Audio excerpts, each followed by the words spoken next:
Fungus এক ধরনের সংক্রমণ। ফাঙ্গাস প্রধানত প্রোটিন খেয়ে বেঁচে থাকে, তাই শরীরের যেসব জায়গায় প্রোটিন থাকে সেখানে এই অসুখটি দেখা যায়। যেসব জায়গায় ঘাম বেশি হয় সে সকল জায়গায় এই সংক্রমণের প্রভাব সব থেকে বেশি দেখা যায়।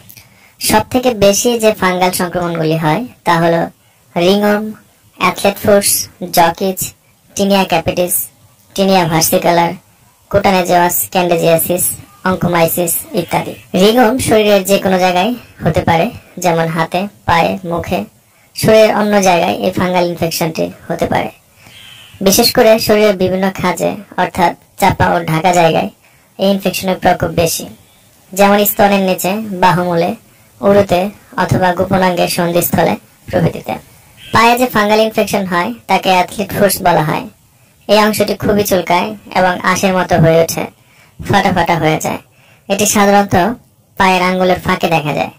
যারা বেশি খালি পায়ে ভিজে জায়গায় চলাফেরা করেন, জলে কাদায় হাঁটেন, তাদের ক্ষেত্রে এই সমস্যা বেশি দেখা যায়। অনেক সময় সাঁতারের জায়গা থেকেও হতে পারে। নখেরও যে কোনো অংশে এ অসুখ হতে পারে।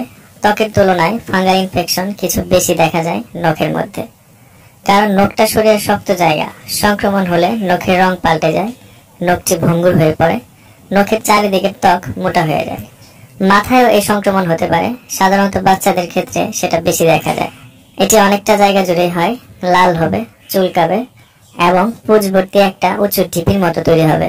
এই জায়গাটি থেকে চুল উঠে যেতে পারে, তবে ইনফেকশন কমে গেলে আবার নতুন চুল গজায়। বাচ্চাদের মুখে ফাঙ্গাল ইনফেকশন হলে সেটা খুবই কষ্টকর। এর ফলে অনেক সময় বাচ্চারা খাওয়া সম্পূর্ণ ছেড়ে দেয়। নেপির জায়গাগুলোতেও এই সংক্রমণের প্রকোপ দেখা যায়। এইসব ফাঙ্গাল ইনফেকশন থেকে বাঁচতে আজ যে অপ্রতিরোধ্য ক্রিমটির সাথে আপনাদের পরিচয় করে দেব সেটি হচ্ছে লোকাজল ক্রিম। এতে আছে ললিকোনাজল 1% এবং প্রতি গ্রাম ক্রিমে রয়েছে 10 মিলিগ্রাম ললিকোনাজল।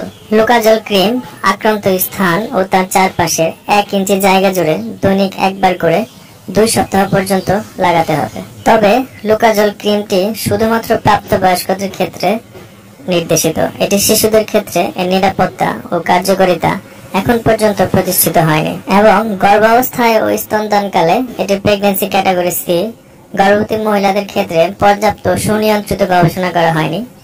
লোকাজল কেবল তখনই ব্যবহার করা উচিত যখন এর সম্ভাব্য উপকারিতা ব্রণের উপর সম্ভাব্য ঝুঁকির চেয়ে বেশি। লোকাজল ক্রিম স্তনদানকালে নিশ্চিত হয় কিনা তা এখনো জানা যায়নি, তাই এটি ব্যবহার করার ক্ষেত্রে অবশ্যই ডাক্তারের পরামর্শ নিয়ে ব্যবহার করা উচিত। লোকাজল ক্রিম শুধুমাত্র বাহ্যিক ব্যবহারের জন্য নির্দেশিত। কোনোভাবেই যেন এটি চোখ, মুখ বা যোনিপথে না লাগে সেদিকে খেয়াল রাখতে হবে। লোকাজল ক্রিমটি বাজারে নিয়ে এসেছে ইনসেপ্টা ফার্মাসিউটিক্যাল লিমিটেড এবং এটির বাজার মূল্য হচ্ছে মাত্র 100 টাকা। লোকাজল ক্রিমটি কেনার আগে ওষুধের উৎপাদন তারিখ এবং মেয়াদ উত্তীর্ণ তারিখ দেখে কিনুন। লোকাজল ক্রিম সম্পর্কে আপনাদের যদি আরো কোনো প্রশ্ন থেকে থাকে আমাকে কমেন্টস করে জানাতে পারেন, আমি সেখানে উত্তর দেওয়ার চেষ্টা করব। আজ এই পর্যন্তই, আগামী পর্বে আবার দেখা হবে। সে পর্যন্ত ভালো থাকুন, সুস্থ থাকুন, ধন্যবাদ।